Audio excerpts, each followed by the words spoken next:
Hi అండి, అందరికీ నమస్తే. Welcome to Sparky Logs. ఈరోజు చికెన్ ఎలా క్లీన్ చేయాలి, ఎలాగ పచ్చడి పట్టాలో చూపిస్తాను.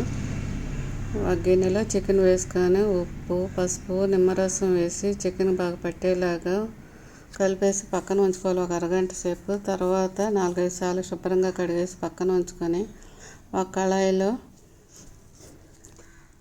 నూనె పోసుకొని చికెన్ బాగా ఫ్రై చేసి ప్లేట్లోకి తీసుకోవాలి.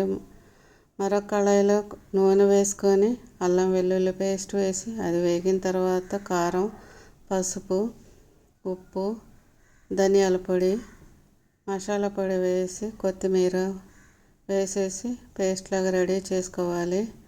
ఒక గిన్నెలో వేపిన చికెన్ని వేసుకొని కలిపి ఉంచుకున్న పేస్ట్ని వేసుకొని కలుపుకోవాలి.